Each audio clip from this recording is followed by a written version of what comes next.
up until now, we've been implementing our JSON server and our web application server and giving it APIs to respond to, but I haven't really spent much time explaining why exactly I'm designing the APIs this way and what sort of rhyme or reason there is to the way I'm setting things up. So for this part, what I'd like to do is spend a little bit of time talking about some of the principles of API design and how it is that I'm actually choosing to do things the way that I'm doing it. And here you'll see that one of the core sort of design principles of a RESTful API design is what is called CRUD. And that is you take the 4 key HTTP methods that we're going to use and we map them to verbs. So when we want to create an object like an album, we're going to use put. When we want to fetch or retrieve an album, we're going to use the gets. When I want to update something, I want to use post, and when I just want to delete it or get rid of it, I'm going to use the delete HTTP method. So there are some core principles that we're going to follow, and I've sort of distilled them down to 8 of them when we are designing our REST APIs. So let's work our way through those now. The first one is that URLs should either be collections or a specific item in a collection. So a collection is an album, and then we can actually, within that collection of albums, we can request for a specific item within that collection. Collections should always be nouns, so it should be like albums, users, photos, dogs, cats, invoices. It should be something like that that's a noun that then I can specifically say within this collection of albums, get the album called Italy 2012, or within this collection of users, please retrieve the user with the name Mark 1.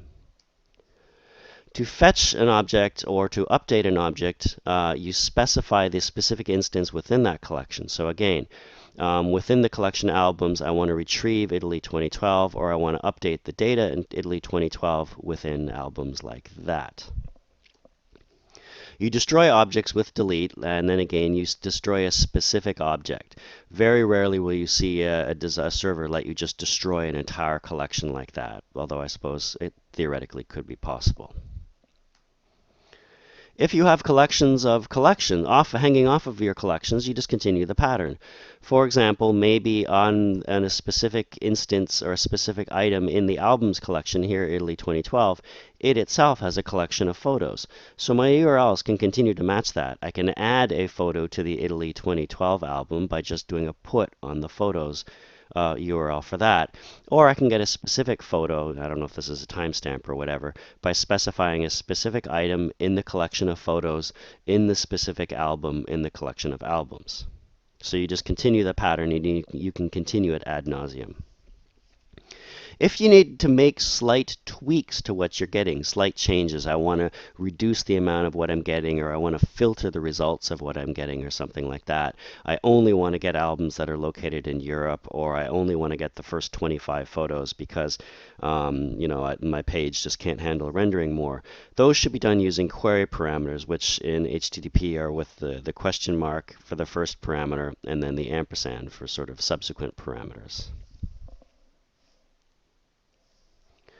Your REST API should be versioned. You really, really want to version this because no matter how hard you try, whatever you design is going to be outdated and just not working great after a period of time, and you're going to want to make big changes to it.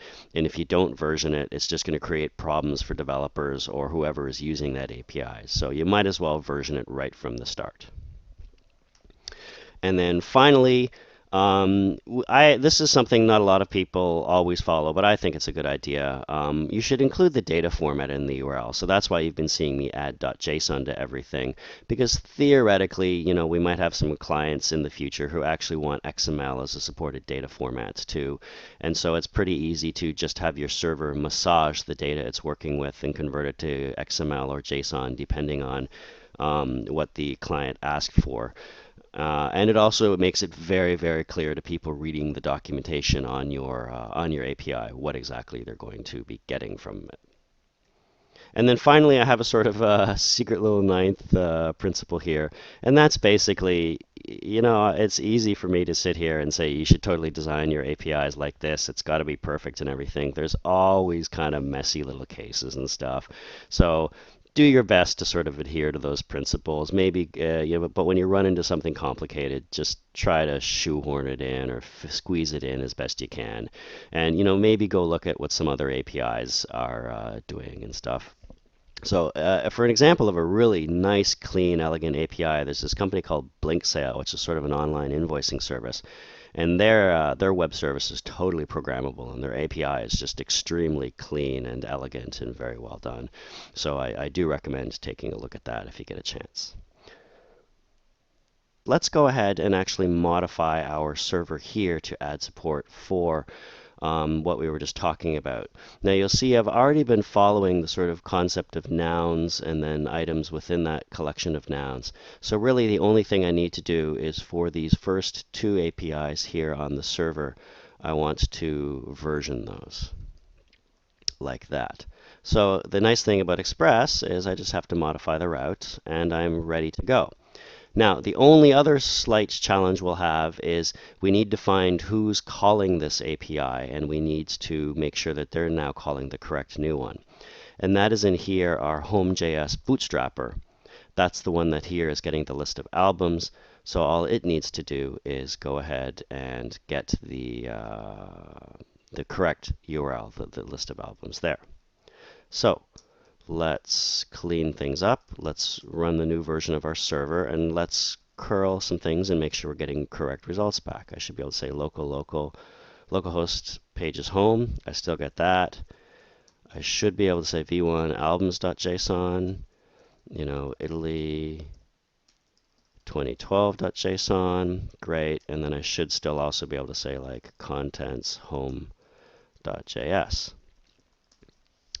Unknown resource. So it's content, not contents. Okay, great. So let's go back to our web browser here, and hopefully everything continues to work just great.